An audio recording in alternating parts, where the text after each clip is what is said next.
जहां न पहुंचे रवि वहां पहुंचे कवि रोमी साहेब। आज के पॉडकास्ट के जो गेस्ट हैं रोमी साहेब हैं और रोमी साहेब जी राजस्थान के हनुमानगढ़ से हैं। वो एक सुप्रसिद्ध कवि और लेखक हैं। साथ ही साथ कई सालों से वे विगन भी हैं और उसके साथ साथ वो आचार्य प्रशांत की संस्था अद्वैत फाउंडेशन में वॉलंटियर यानी स्वयं सेवक की भूमिका में रहे हैं और वहीं से उन्होंने अद्वैत वेदांत के कुछ-कुछ सीखों को वहाँ से समझा। तो वहाँ का जो सीख उन्होंने वहाँ से प्राप्त किया है अद्वैत वेदांत को लेकर के, वो यहाँ पर हनुमानगढ़ में एक निजी विद्यालय में बच्चों को अपने हिंदी शिक्षण के साथ-साथ वो अद्वैत वेदांत को भी पढ़ाते हैं। और इनसे हम जानेंगे कि आज के समय में हिंदी की क्या प्रतिष्ठा होनी चाहिए और उसकी उपादेयता क्या होनी चाहिए इस भारत भूमि में। तो हम लोग इस पॉडकास्ट को आगे बढ़ा रोमी साहब के संपूर्ण परिचय के साथ। तो मैं चाहूँगा कि रोमी जी, आप अपना संपूर्ण परिचय यहाँ पर हमारे दर्शकों को दें। नमस्कार गणेश जी, बहुत-बहुत धन्यवाद आपका कि आपने अपने इस प्रोग्राम में मुझे बुलाया, एपिसोड में। जी, मेरा नाम एक्चुअली वैसे सौरभ मौर्य है और ये नाम शायद बहुत ही कम लोगों को, मेरे दोस्तों को भी बहुत कम पता है क्योंकि इस नाम का कभी ज़िक्र हुआ नहीं। क्योंकि रोमी घर का नाम था, प्यार से सभी बुलाते थे और धीरे-धीरे ये नाम जैसे गया। दूसरा क्या है कि पोएट्री में और कविता में जब आया, तो सौरभ मौर्य एक श्रृंगारस कवि के साथ थोड़ा नाम सूटेबल नहीं था, तो उसके साथ रोमी लगा दिया गया। अब रोमी के साथ कुछ और भी लगाना था। तो एक बहुत ही अच्छा-सा शब्द मिला था हमें, कि मेरे मामा जी उर्दू के शायर थे। साहिब अच्छा, मिला था कि जिसका मतलब होता है कि जो अपने आप में एक राजा होता है और इस शब्द का जो सीधा लिंक है कबीर साहब से भी होता है, साहिब का अच्छा, आपने सुना हो तो। तो इस शब्द को हमने इस्तेमाल किया। मेरे नाम के साथ में मामा जी भी इसका इस्तेमाल करते हैं। तो धीरे-धीरे जर्नी इसी के साथ शुरू हुई थी। एक सिंगर बनना चाहता था, लेकिन एलर्जी का अस्थमा की थोड़ी दिक्कत रही है हमेशा से। तो अभी अच्छा, भी आप देख रहे हैं तो दिवाली के टाइम पे बहुत ज़्यादा प्रॉब्लम क्रिएट होती है मुझे इससे। उसके अलावा पिताजी टीचर थे, अध्यापक थे, तो वो गुण आने थे मेरे अंदर। पर हुँ, एजुकेशन जो शिक्षा है, उसके अंदर हमेशा से परिवर्तन मैंने चाहा है। क्योंकि जो शिक्षा मैंने प्राप्त की है, उसके अंदर उस समय में स्कूल में, विद्यालय में मैंने ये चीज़ देखी है कि शिक्षा कम और जो कारोबार है, उसे ज़्यादा इस्तेमाल किया जा रहा था। कि मैंने राइट, मेरे ही साथ नहीं, मेरे सहपाठियों के साथ भी देखा कि जब हाँ, 500-500 रुपए की जो पैसे की अगर नहीं आते, अगर जो फीस बोलते हैं जिसे, अगर वो नहीं पहुँचती समय पे, तो पूरी क्लास के सामने हमें बेइज़्ज़त किया जाता था या हमारे एक तरीके से कहा जाता था कि आपकी फीस नहीं आई है, आपको परीक्षा में नहीं बिठाया जाएगा, आप घर चले जाइए। आपने भी अगर अपने समय में देखा होगा स्कूल के अंदर, विद्यालय में ये चीज़ें होती हैं।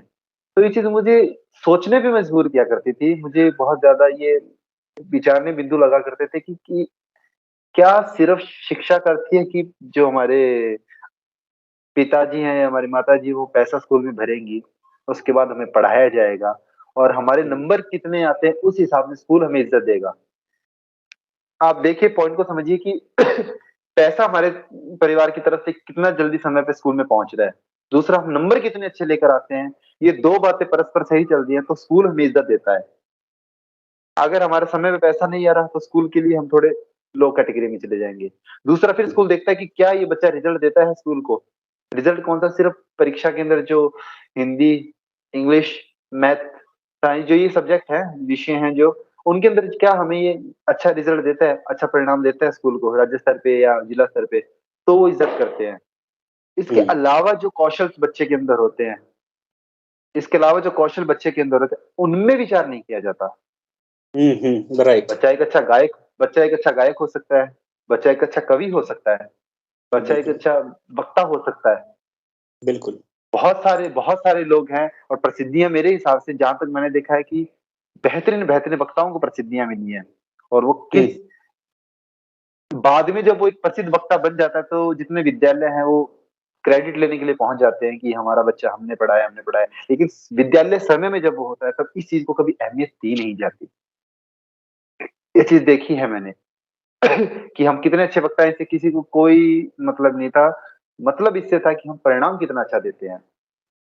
फिर मैंने देखा कि हीन भावनाएँ देखी मैंने। मैं हमेशा से एक पर्सन रहा हूँ, एक व्यक्ति रहा हूँ ऐसा जो सोचता बहुत है चीज़ों को देख मुझे सोचने में मजबूर कर दिया जाता है उन चीज़ों द्वारा या पता नहीं जो भी है, कोई और उसे उस नज़र से नहीं देखता ज शायद मैं देख लेता हूँ ये इसीलिए शायद मैं एक लेखक या कवि बन गया।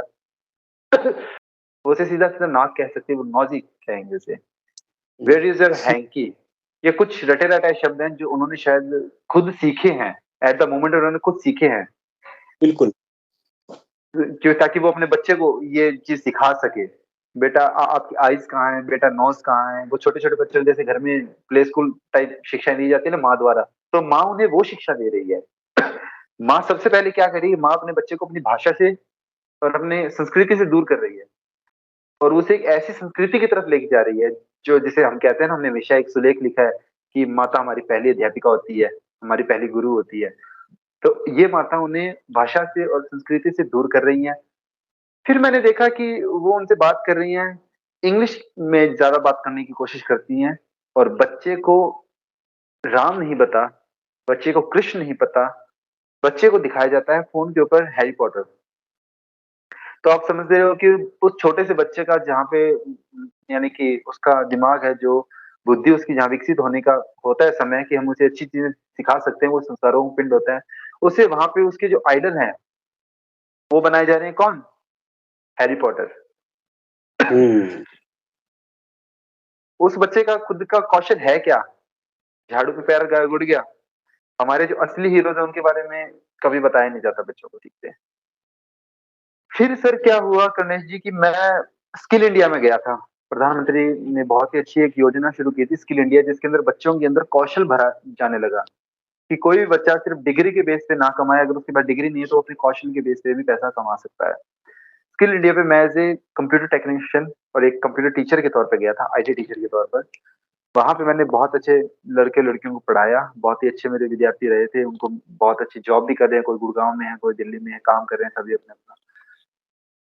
वहाँ पे भी देखा कि English and skill personality development के साथ में जो लैंग्वेज सब्जेक्ट रखा जाता था, वो हमेशा इंग्लिश रखा जाता था। हुँ। ऑलवेज़ इंग्लिश रखा जाता था पर्सनैलिटी डेवलपमेंट के सब्जेक्ट के साथ, जबकि दोनों सब्जेक्ट अलग-अलग हैं। हुँ। लेकिन मान्यता ये है कि पर्सनैलिटी डेवलपमेंट अगर आपकी अच्छी है, तो उसके साथ इंग्लिश आपकी अच्छी होनी ज़रूरी है, ताकि तभी आप एक अच्छे स्पीकर कहलाओगे। तभी एक अच्छे आप स्पीकर कहलाओगे। ये चीज़ मुझे फिर थॉट में डाल दी और इस टाइम पे सिर्फ मैं 17 से 18 साल का था, जब मैं पढ़ा रहा हूँ, क्योंकि उस टाइम पे मेरा कंप्यूटर इतना अच्छा था कि मैं टीच करवा सकता हूँ, अकाउंट्स करवा सकता हूँ। तो मैंने सोचा कि मैंने पूछा भी था हमारे जो डायरेक्टर थे उस टाइम पे मैडम थी कोई बाहर की, नाम तो नहीं लूँगा मैं उनका क्योंकि बाद में इसी मैटर पे उनसे विवाद हो गया था मेरा, मैंने रिज़ाइन कर दिया था वहाँ से, कि पर्सनैलिटी डेवलपमेंट के साथ इंग्लिश को प्लस क्यों किया गया? आप इंग्लिश को एक भाषा के तौर पे लो। आप हुँ। ये हीन भावना क्यों डाल रहे हो कि अगर आपकी पर्सनैलिटी अच्छी है, अगर आप एक अच्छे वक्ता बनना चाहते हो, तो आपकी जो भाषा है, वो इंग्लिश होनी चाहिए।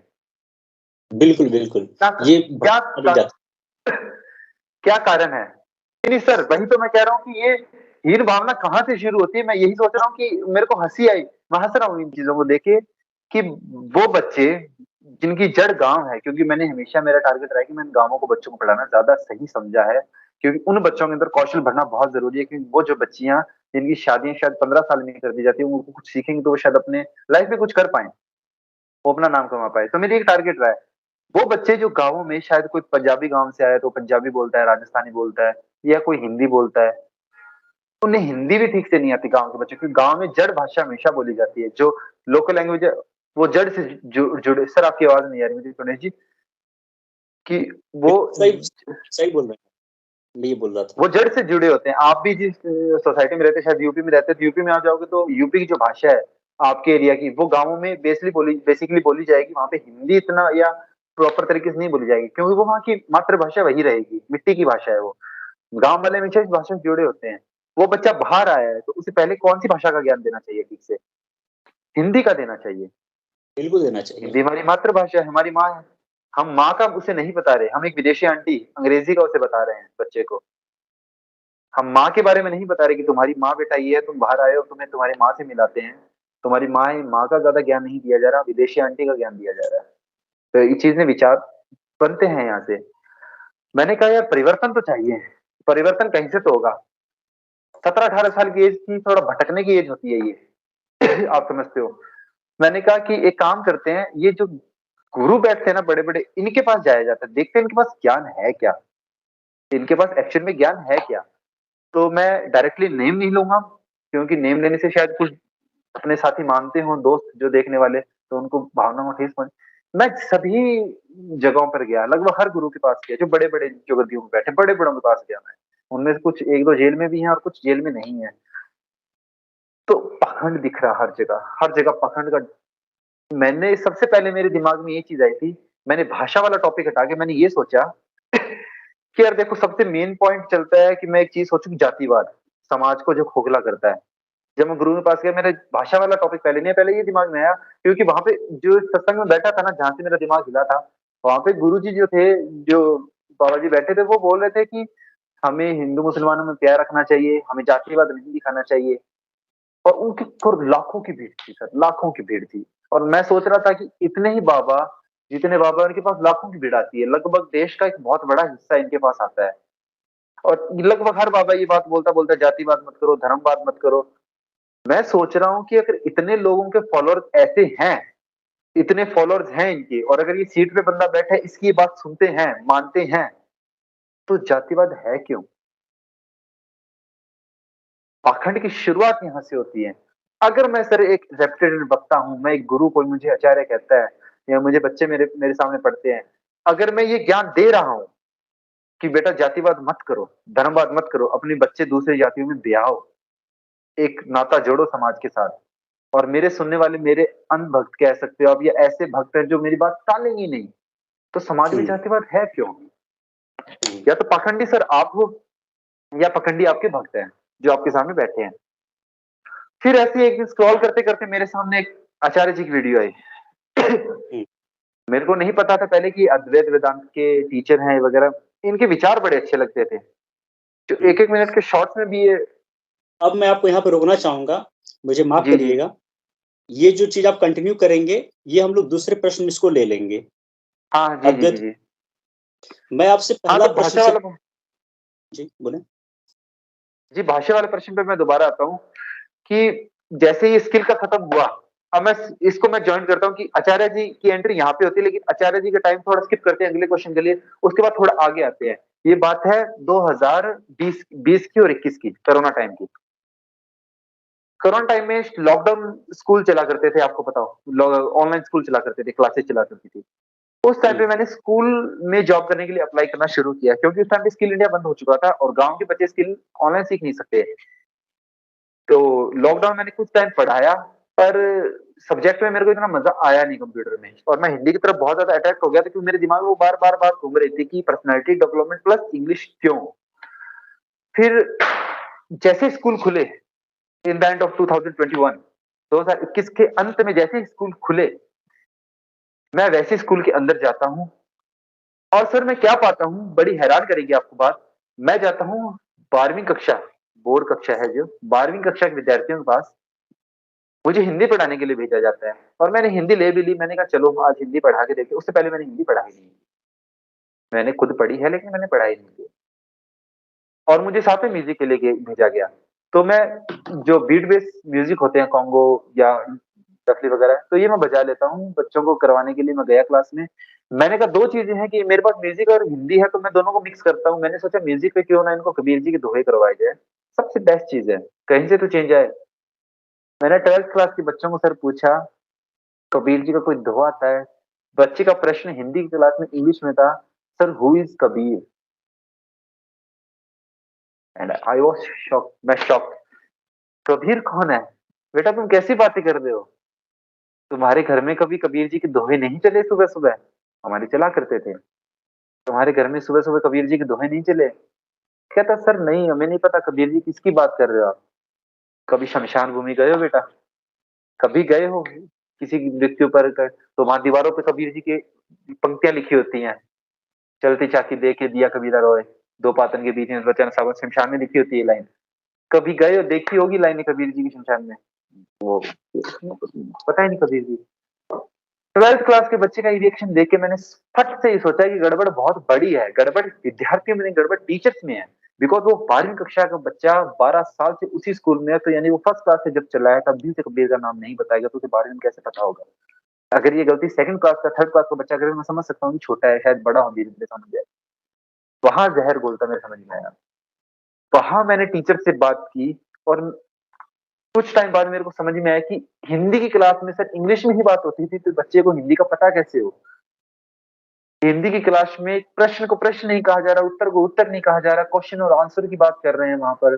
बच्चा अगर बाहर जा रहा है तो सर को ये नहीं कह सकता कि कृपया मैं बाहर जा सकता हूँ, वहां पे वो कह रहे मैं गो टू वॉशरूम सर, मैं go for drink water sir. तो गड़बड़ बहुत बड़ी है टीचर्स में, पढ़ाने के तरीके में, बिकॉज वहां पे सिलेबस कंप्लीट करवाया जा रहा है, वहां पे पढ़ाया नहीं जा रहा। हीन भावना हिंदी को लेके। फिर बात ये हुई कि हिंदी तो जी घर पे ही सीख लेते हैं, स्कूल में सिखाने की जरूरत क्या है, घर पे सब बोलते हैं। मैंने कहा सर हनुमान चालीसा की एक लाइन देता हूँ आपको, है अंजनी तनय पवन सुतनामा, इस पंक्ति का अर्थ बता दीजिए मुझे।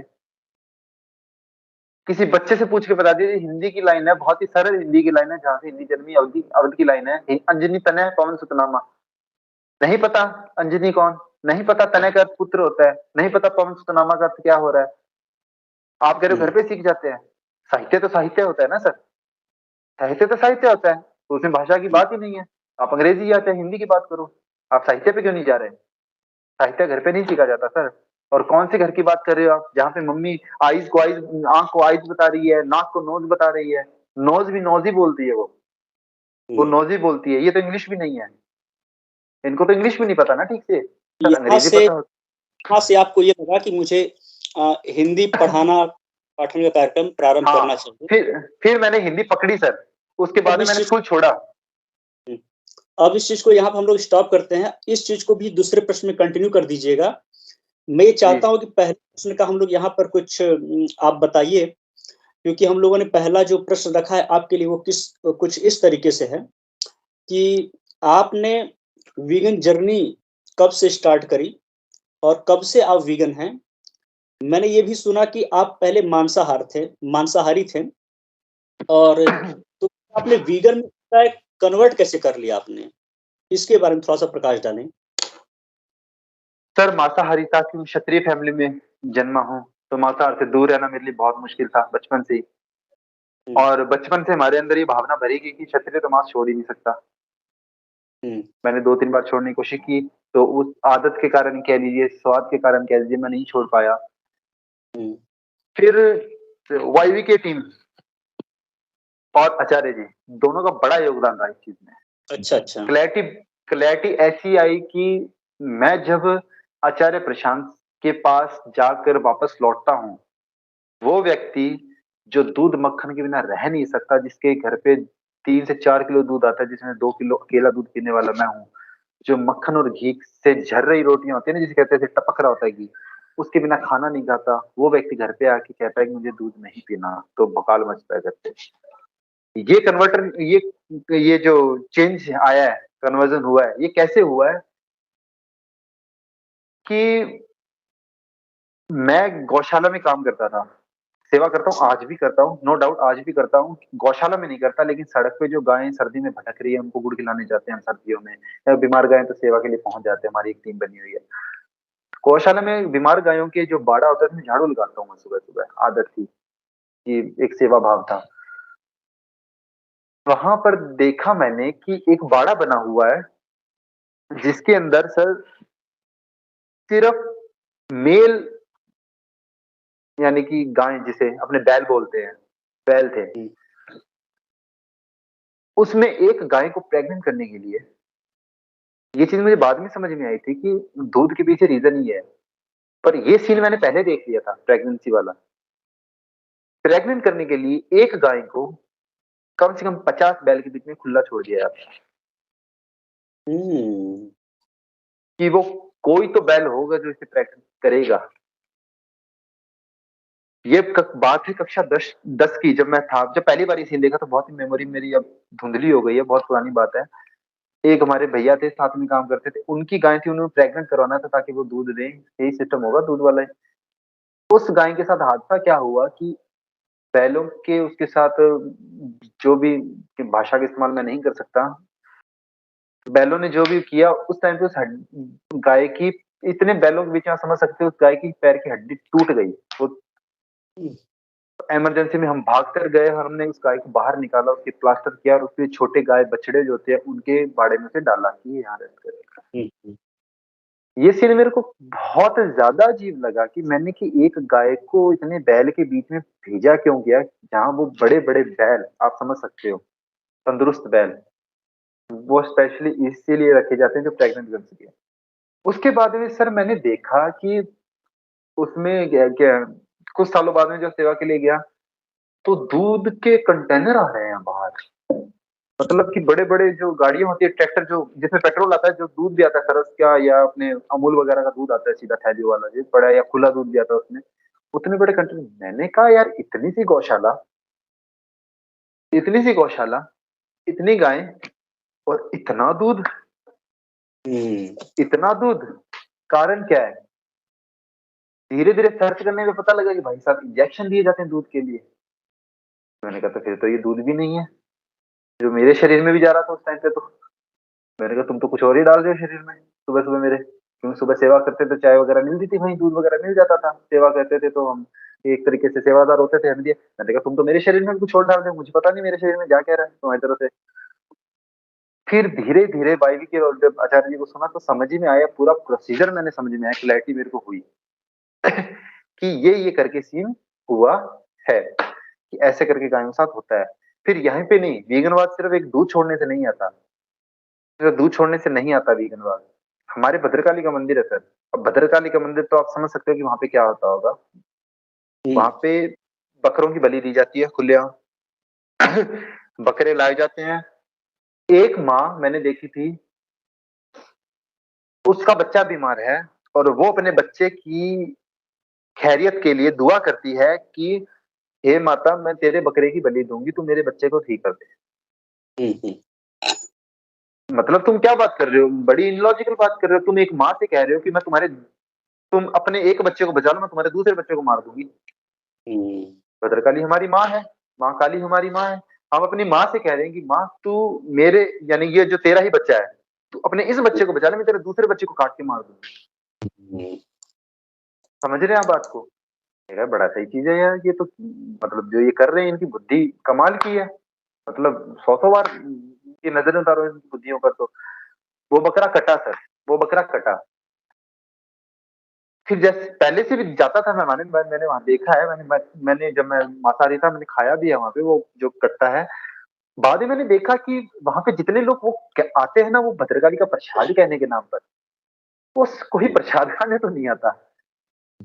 क्योंकि वो जब उनको जो डाली जाती है, वो कटा हुआ बकरे की सब्जी जो डाली जाती है, तो उनकी वो होता है कि बोटियां जो होती है ना, बड़े बड़ी वाले डालो। उन्हें प्रसाद खाने तो नहीं आते, प्रसाद के नाम पे तो ये कुछ और ही चल रहा है। और क्यों दारू भी चलती है।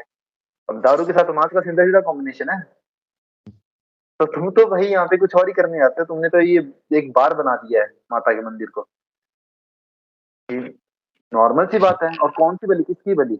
बलि का अर्थ तो हमने कुछ और ही जाना बाद में पढ़ा, तो कि तुम अपने अहंकार की बलि दो, तुम अपने क्रोध की बलि दो, लालसाओं की बलि दो, लोभ की बलि दो। ये कौन सी बलि तुम दे रहे हो किसी जीव को मारकर? फिर मेरे घर में जब ये टाइम आया तो सर मैंने कहा कि इसको चेंज किया जा सकता है। हम बलि नहीं, हम जीवन दान देंगे। मैंने एक छोटा सा बकरा लिया, ऐसे किसी कसाई से लिया जो बेचते हैं बकरे। उस बच्चे बकरे के मैंने कान में चांदी की बालियां पहनाई। उस बच्चे को मैंने अमर कर दिया कि मतलब ये बच्चा मेरा है, मतलब ये अपना जीवन जिएगा। और टाइम टू टाइम उसे संभाल कर आता हूँ।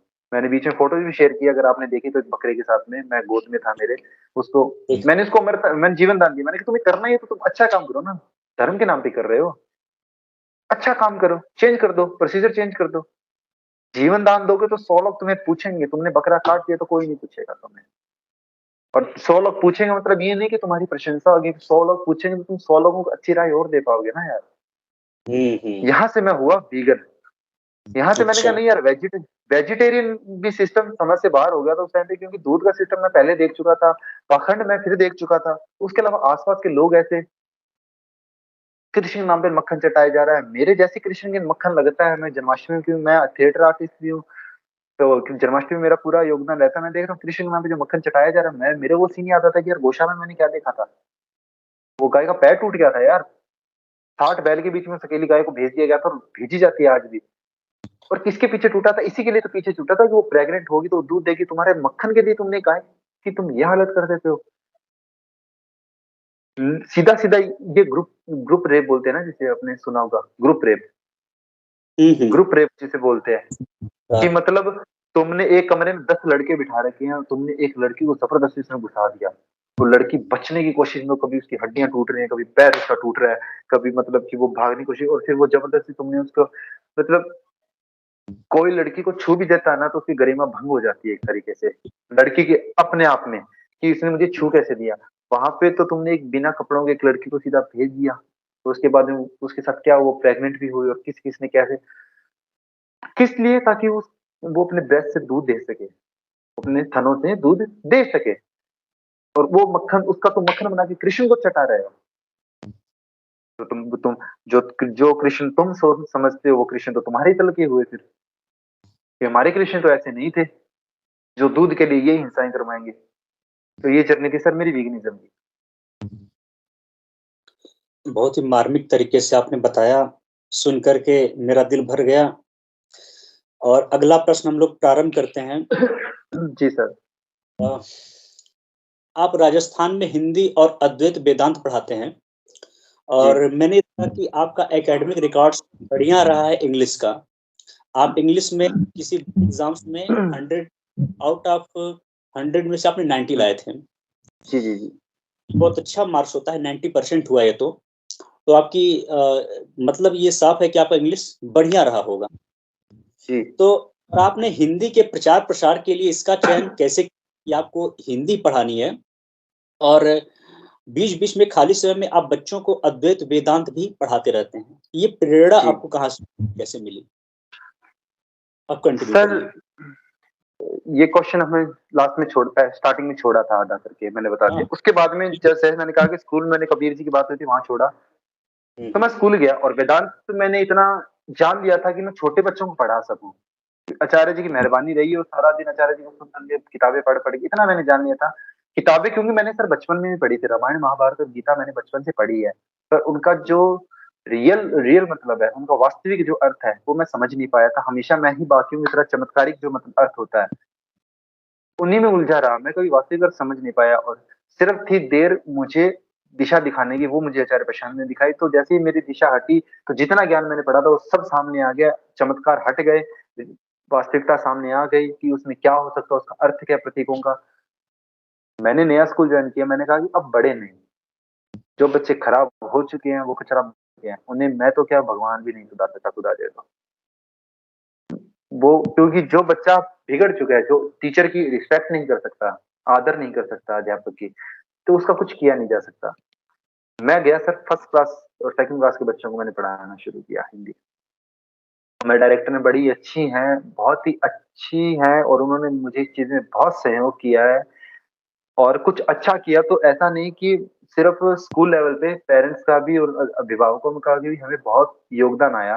कि आपने, हमने क्या किया, फर्स्ट सेकंड क्लास के अंदर जैसे ही मैं गया, वो बच्चे पढ़ना लिखना समझ चुके हैं अब इतना कि वो ज्ञान ले सकते हैं। 7-8 साल के हो गए थे, 5 से 7 साल के थे, 8 साल के। मैं सबसे पहले, मैंने मेरे दिमाग में आया कि सर नहीं बोलना, क्योंकि इसका संबंध ज्ञान से नहीं, इसका संबंध भाषा भाषा से है। सर नहीं बोलना, आप मुझे आचार्य क्यों बोल, आचार्य क्यों ना बोला जाए? क्योंकि मैं आरएसएस में पढ़ा था, मैंने अपने गुरुओं को गुरुजी बोला है, मैंने कभी सर नहीं कहा। मैंने कहा इसका संबंध भाषा से है। अब सर का मतलब तो श्रीमान होता है, मैं श्रीमान नहीं हूं, तुम्हें ज्ञान देने आया हूं। तुम मुझे आचार्य कहो, तुम मुझे गुरु कहो, अध्यापक कह लो, अध्यापक जी भी बोल सकते हो। एसएस में भी कुछ ऐसे स्कूल होते हैं जहाँ पर आचार्य का संबोधन किया जाता है? हाँ, विद्या मंदिर के जो जितने भी विद्यालय हैं, दयानंद सरस्वती जी के और स्वामी विवेकानंद जी के, मैं विवेकानंद जी के विद्यालय में पढ़ा हूँ, तो आचार्य ही मैंने गुरु ही शब्द सीखे थे वहाँ। मैंने चेंजेस ये लाया कि मैंने अपने जो टीचर्स सॉरी मेरे जो स्टाफ थे, कलीग थे, हमारे डायरेक्टर थे, हमने एक बात की कि हमें बच्चों को इंग्लिश मीडियम स्कूल है तो इंग्लिश सिखानी है, अंग्रेज नहीं बनाना, पॉइंट है। अंग्रेज नहीं बनाना, हमें इंग्लिश भाषा जो है, अंग्रेजी भाषा, वो सिखानी है। तो हमने क्या किया, मैंने कहा कि अगर इंग्लिश ही सिखानी है तो हिंदी और इंग्लिश दोनों आपके पास है, दोनों भाषाओं में परफेक्ट बनाओ ना बच्चे को। बच्चा इसमें भी ना अड़े, बच्चा इसमें भी ना अड़े। जो इंग्लिश मीडियम वाले बच्चे की बहुत बेइज्जती होती है बात। तो रियलिटी हमने खुद ने बहुत मजे लिए। हम पूछा करते थे बच्चों से, बता बता 59 का मतलब बता। इंग्लिश मीडियम वालों से हमने खुद ने बहुत पूछे हैं, बता बता 67 का मतलब बता, तेरे को पता है तो हमने कहा कि इन्हें दोनों भाषा में परफेक्ट बनाओ। फिर मैंने शुरू की असेंबलीज में कहानियां सुनानी। जब गणपति जी विसर्जन का टाइम आया था, उससे पहले मैंने गणेश जी की कहानियां जितनी थी बच्चों को सुनानी शुरू कर दी, और प्रतीक के साथ, चमत्कारिक नहीं, प्रतीक के साथ समझानी शुरू की। बच्चों ने सुनी, समझी, बच्चों को याद हुई। इन चीजों से सर चेंजेस कहाँ क्या आए कि बच्चा घर पे जाके फोन तो देखेगा देखेगा, कि पेरेंट्स को मैंने फोन चलाने के लिए कहा था, बच्चों को फोन ना दिया जाए, लेकिन वो फोन देख रहा है तो वो आंखों पर असर करे, दिमाग पर असर ना करे। आंखें तो खराब होंगी फोन देखेगा तो, वो तो एक फिजिकल बॉडी से रिलेटेड मामला है, लेकिन दिमाग तो खराब ना हो ना। मैंने जब बच्चे के साथ गणेश की या कृष्ण की बातें शुरू की, बच्चा घर पे जाके कृष्ण या गणेश ही सर्च करता है, भले कार्टून में करे, चाहे निचले तल से शुरू कर रहा है एकदम। कार्टून में हालांकि सारा ज्ञान सही नहीं होता, बहुत कुछ बनावटी होता है, पर कम से कम वो देख कुछ अच्छा रहा है, कुछ अच्छा देख रहा है वो, अपने लेवल का दे रहा है, निचले तल से शुरू कर रहा है लेकिन अच्छा देख रहा है। पेरेंट्स को ये बात अच्छी लगी कि उनके बच्चे खराब चीजें नहीं देख रहे, मुझे भी अच्छी लगी। मैंने फिर हिंदी के साथ हिंदी में पढ़ाना शुरू किया। मैंने बच्चों को कहा कि बच्चों इंग्लिश के पीरियड में वॉशरूम बोलना, लेकिन मेरे पीरियड में तुम यही कहोगे, मेरी कक्षा के अंदर जब तुम्हें बाहर जाना है, आप मुझसे कहोगे आचार्य जी कृपया करके हम लघु शंका जा सकते हैं, वॉशरूम नहीं इस्तेमाल करोगे। बच्चे बोल रहे हैं, चेंजेस आ रहे हैं, चेंजेस आ रहे हैं, बदलाव होना शुरू हुआ। बच्चों के साथ बैठ के बात करना, लास्ट के पीरियड में डेली की आदत, बच्चों के साथ बैठ के बात करना किसी एक टॉपिक पे, उन्हें गीता के मर्म समझाना, उन्हें वेदांत समझाना, उन्हें बताना कि आप क्या हो, उन्हें बताना कि हर चीज का अंत लिखा है, उन्हें बताना कि तुम्हारे जीवन का एक कर्तव्य हो सकता है, जितना ऊंचा सोचो तुम उतना ऊंचा बना सकते हो। उन छोटे छोटे बच्चों के विचार सुनने वाले होते हैं। वो छोटा बच्चा मुझे सिखाकर चला जाता है, मैं समझाने से पहले सीखता हूँ उनसे। एक स्टोरी पढ़ी थी, इंग्लिश में पढ़ाई थी मैंने, एक बहुत ही मॉरल स्टोरी थी। तो उसके बाद में उसका एक मॉरल निकलता है कि आपका लाइफ में क्या अचीवमेंट, क्या टारगेट हो सकता है, आप क्या करना चाहते हो। एक बड़ी ही प्यारी बच्ची खड़ी हुई, उसने मुझे जवाब दिया, और बहुत ही रिच फैमिली से है, और यानी कि जिसमें बोलते हैं ना इंग्लिश का प्रभाव ज्यादा रहता है, ऐसी फैमिली से है। उस बच्ची ने आके मुझे, 5 साल की 6 साल की बच्ची मुझे कहती है कि आचार्य जी, मैं बड़ी होकर अपने माता पिता की और समाज के उन लोगों की सेवा करना चाहती हूँ जिन्हें बहुत ज्यादा जरूरत है, और इसके अलावा मुझे कुछ नहीं चाहिए। इस जवाब ने मुझे फील कराया है कि बदलाव हुआ है, परिवर्तन हुआ है, परिवर्तन हुआ है। वो बच्चा जो घर पे जाके फालतू के रोस्टर्स, फालतू के वीडियो जिनमें गालियां हैं, वो बच्चे की भाषा बदल गई, वो बच्चे मुझे कुछ सिखा कर जा रहे हैं, बदलाव हुआ है। तो इसी के साथ इस लाइन पर मैं आज भी चल रहा हूँ, इस कतार में सॉरी, इस जिसे कहते हैं कि सेवा में, या इस शिक्षा के साथ मैं आज भी चल रहा हूँ कि मैं बच्चों को यही सिखा रहा हूँ। मेरे सामने गीता रहती है। बहुत कुछ नया सीखने को मिलता है। मैंने 20 दिन में बच्चों को पूरी रामायण का मर्म समझा दिया था। 20 दिन के अंदर मैंने टारगेट लिया था कि दिवाली से पहले और दशहरे से पहले मैं रामायण शुरू कर दूंगा। मैंने की थी शायद अभी अक्टूबर का महीना चला, मैंने सितंबर 15 सितंबर 12 सितंबर को रामायण शुरू की थी, और मैंने सर 15 या 16 नवंबर अक्टूबर को दिवाली की छुट्टियों से पहले मैंने पूरी रामायण खत्म कर दी थी। बच्चों को एक एक पंक्ति, एक एक कहानी का अर्थ इतना डीपली गहराइयों से समझाया था कि क्या होता है लक्ष्मण रेखा को पार करना, क्या अर्थ होता है अग्नि परीक्षा का, क्या अर्थ होता है रावण के 10 सरों का, क्या अर्थ है सीता की मर्यादा का, राम की मर्यादा का, क्या अर्थ है हनुमान की भक्ति का, क्या अर्थ है कि हनुमान ने सीना चीर के दिखाया था उसमें भगवान निकले थे, इसका वास्तविक अर्थ क्या है। मैंने हर अर्थ बच्चों के अंदर भर दिए थे। मैंने हर अर्थ बच्चों के अंदर, क्योंकि मैं चाहता था कि इन बच्चों का बेस जो है 5th क्लास में आते आते, फर्स्ट सेकंड क्लास के बच्चे 5th में जब आएंगे तो ये ऐसे होंगे कि पूरी दुनिया को ज्ञान दे रहे होंगे। ये मेरे बच्चे जो आज 40 बच्चे मेरे पास बैठे हैं, जो पूरी दुनिया को ज्ञान देंगे, पूरी दुनिया में वेदांत, अद्वैत, शिक्षाओं का जो ज्ञान है पूरा फैलाएँगे, मिशनरी बनेंगे। ये हिंदी में इंग्लिश इंग्लिश का क्यों नहीं, एक भाषा के तौर पे इंग्लिश का तुम इस्तेमाल करो, तुम्हें ज़रूरत है। तुम बाहर जाओगे, तुम अपने देश को रिप्रेजेंट करोगे, तुम्हें इंग्लिश की ज़रूरत है, पर अंग्रेज़ बनने की ज़रूरत नहीं है। तुम भारतीय हो, भारतीय रहोगे। इस बात को कभी भूलना नहीं। बहुत बढ़िया। मैंने देखा कि आपके वीडियो आपने वॉइस ओवर करे हैं, आप एक अच्छे आर्टिस्ट भी हैं। वहाँ पर हनुमान में आप लोग कई आर्टिस्ट के साथ मिल करके एक बैंड, एक म्यूज़िक आप लोग बैंड चलाते नमस्ते हैं। आर्टिस्ट सर, नमस्ते आर्टिस्ट बैंड का हमारा नाम है। Yes, yes. तो उसका सोशल मीडिया लिंक मैं दे दूँगा लोगों को, और आपका भी जो इंस्टाग्राम का होगा वो भी मैं दे दूँगा लोगों को। जी सर, धन्यवाद। मैं चाहूँगा कि लोग आपको फ़ॉलो करें और आपके सिद्धांतों से लोग जुड़ें। और आपने वाईवी केयर के यूट्यूब चैनल पे आपने कुछ जी। वॉइस ओवर जिसमें भगवान कृष्ण पर आपने एक वॉइस ओवर करा है, वो मैंने सुना, मुझे बहुत अच्छा लगा। आप कविताएँ लिखते हैं, बहुत ही बेहतरीन कविताएँ होती हैं आपकी। मैं चाहूँगा कि हिंदी भाषा पे और विघ्निज़्म पे आप 1-2 कविता यहाँ पर लोगों को सुनाएँ। जी, ज़रूर सर। कविता कम, विचार ज़्यादा।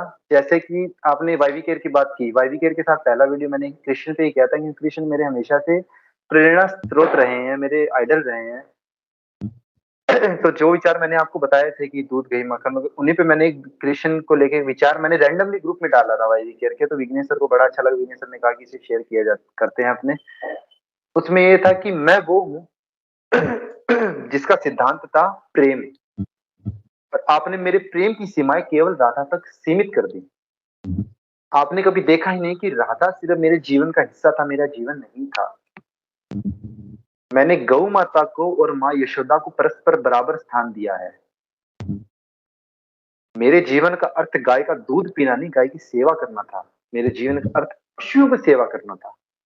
मैंने मैंने जब गोवर्धन उठाया था, तो मैंने सिर्फ़ और सिर्फ़ गोकुल वासियों के लिए नहीं, मैंने पूरे उन पशु-पक्षियों तक ने पनाह ली थी मेरे गोवर्धन के नीचे। और आप जिस समुद्र में मछलियाँ खाते हो, जैसे आप कहते हो कि इनकी जीन्स अलग है, फलाना-ढिमकाना, फालतू तर्क देते हो कि समुद्रवासी तो और कुछ खा ही नहीं सकते। आप कैसे भूल गए कि उसके अंदर मत्स्य बनकर वास करने वाला मैं ही था पहला? आप कैसे भूल गए? आप कैसे भूल गए? आप कैसे भूल गए कि प्रेम का अर्थ जो मैंने समझाया था, वो पक्षियों से एक ऐसा प्रेम था जैसे मुझे मोर से प्रेम हुआ था। मोर को मुझसे प्रेम हुआ था। तो वो मोर नाचता-नाचता अपना एक पंख गिर जाता है, उस पंख को उठाकर मैं अपने सर पर स्थान देता हूँ। मैं अपने सर पर स्थान देता हूँ, क्योंकि वो मोर मेरे साथ नाचता है और उसका पंख गिर जाता है, और वो उसे तोहफ़ा समझकर मैं अपने माथे पर स्थान देता हूँ, सर पर, सबसे ऊँची जगह मेरे देह की।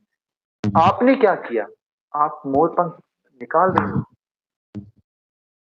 वो तो उसका तो मोर का तो आपके साथ प्रेम ही नहीं है। जिस तरीके से आप निकालते हो, वो मोर शायद अगर बोल पाता तो वो आपको गालियाँ देता। गालियाँ देता। इसमें प्रेम कहाँ है? मैं जिस धरती पे रहा, जिस धरती को मैंने प्रेम देकर उसकी मिट्टी मुँह में भर-भर कर खाता था बचपन में, उस धरती की हालत अगर आप देखो, उस धरती की हालत अगर आप देखो, तो ये वो धरती नहीं है जो मैंने बसानी चाही थी। जिस समुद्र में आप इतना कचरा फेंकते हो, जिस समुद्र का पानी ज़हर से ज़्यादा बदतर हो चुका है, जिसमें मेरे जीव वास नहीं कर सकते, आप कैसे भूल गए कि उसी समुद्र के अंदर मैं स्वयं विष्णु रूप में वास करता हूँ। तो कचरा सीधा-सीधा आप मेरे ऊपर फेंक रहे हो। जहाँ मैं ही वास नहीं कर सकता, मेरे बच्चे क्या वास करेंगे? तो ये विचार थे। और इसमें एक मैंने पंक्ति लिखी थी, प्राण जी से लिखी थी, एक दोहा लिखा था छोटा था कि ऐ ऐ पगले इंसान तू क्यों इंसानियत भूलता जाए, तेरी जान पर आँच ना आए, दूसरों के हाड़ चबाए। इंसान ऐसा है कि जो आगे आता है उसे खत्म करने की उसकी रहती है, तो तेरी जान पर आँच ना आए, दूसरों के हाथ जलाए। Because this is my choice. Who the hell are you? आप मुझे कौन होते हो समझाने वाले? ये मेरी चॉइस है। तो ये चीज़ें हमें विचार करने पर मजबूर करती हैं सर, हमेशा से। और आज भी मेरे सामने ऐसी चीज़ मेरी एक कहानी थी, आपको मैंने शायद बताया है कि नरसिम्हा, ये एक मैंने लिखी थी कि मेरी आँखों देखी घटना थी, जिसमें एक बाप अपनी बेटी का बलात्कार करता है। मैंने उस कहानी को पेजों पर उतारा, मेरी पहली किताब में मैंने उस कहानी को दिया। मेरे पे किसी ने केस कर दिया कि मैं ऐसी अश्लीलता फैलाता हूँ कि बाप और बेटी के संबंधों पर मैं टिप्पणियाँ कर रहा हूँ। मुझे पता नहीं है कि कितने पवित्र संबंध होते हैं। मैंने कहा ये क्वेश्चन आप उन बापों से क्यों नहीं पूछते जो अपनी बच्चियों पर इस तरीके की निगाहें रखते हैं? हुँ। क्यों एक बच्ची को घर में झाड़ू लगाते समय अपने बाप के सामने भी अपने सीने पर ऐसे हाथ रखना पड़ता है, जहाँ उसका बाप बैठा है, क्यों? ये समय क्यों आ गया सर? कि एक बाप सामने बैठा है, जिसने उस बच्ची को पैदा किया है, वो उसकी गोद में खेली है, वो बच्ची बड़ी होकर 18-19 साल की होकर झाड़ू लगाते समय अपने पिता के सामने यूँ करना उसे पड़ता है। क्या कारण है इसका? वो बाप अपनी बच्ची को बेच देता है पैसों के लिए ताकि उसकी शाम की दारू का जुगाड़ हो सके। और आपने कहा कि मैंने अपनी कलम चलाकर उसे लिख दिया, मैंने क्या गलत किया? ऐसा ही नहीं, दूसरी कहानी मैंने ऐसे लिखी थी, मैंने गुजरात दंगों पे लिखी थी सर, जब हिंदू-मुसलमान के दंगे हुए थे, मैंने लिखा था कि एक हिंदू था, इस शॉर्ट में कहानी सुनाता हूँ, 2 मिनट का समय चाहूँगा कि एक हिंदू था जिसने कहा कि मैं अब सेक्युलर रहूँगा, मैं कभी रहूँगा नहीं। उसे एक मुस्लिम लड़की से प्यार हो जाता है, जबकि कोई गुनाह नहीं है प्यार होना, उसे प्रेम हो जाता है। उसका उसका बाप भी बहुत बड़ा वो था कोई लीडर उस टाइम का, मुस्लिम लीडर, उसे ये बात ठहर नहीं होती। तो कि वो तो इसका क्लाइमेक्स मैंने ऐसा लिखा था कि लड़का इधर खड़ा होता है, इधर उसका बाप खड़ा होता है, बीच में लड़की खड़ी होती है, मस्जिद के पास उनका घर होता है। समय यही होता 5 बजे बजने वाले थे। वो जो बंदा सेकुलर था, वो कहता मुझे सेकुलर रहना है, 2002 के गुजरात दंगों में मेरे माता-पिता मारे गए, तो मुझे सेकुलर रहना है। वो लड़का गन नहीं निकालता, उसके पास गन होती है, इधर से मुस्लिम लीडर उस लड़की का बाप गन तान देता है उस बंदे पे, ये बंदा उस पे गन तान देता है, दोनों एक-दूसरे पे गोली चलाते हैं, लड़के का आधा खून लड़की के ऊपर, बाप का आधा खून लड़की के ऊपर और इधर से मस्जिद से अज़ान सुनाई देती है, तो इसमें धर्म और प्रेम कहाँ था सर?